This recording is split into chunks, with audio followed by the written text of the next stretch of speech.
How to add shipping address on Temu. Hello everyone, I am Vishaka and welcome to our channel. Now let's get right into the tutorial. Firstly, go ahead and open the Temu application on your device. Make sure you are signed in, and if not, then go ahead and sign yourself in. Now, tap on the U option on the bottom center of your screen and further tap on the addresses option you see there. Now, tap on the Add a New Address button.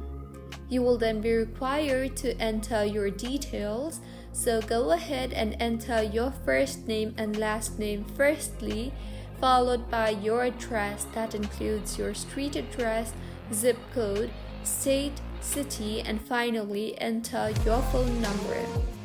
Now, tap on the Save button and with this your address will be added.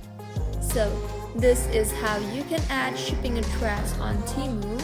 If you find this tutorial helpful, please like the video and do comment if you have any queries. Also, do subscribe to our channel Lock and Shines for similar helpful tutorials. See you on the next one.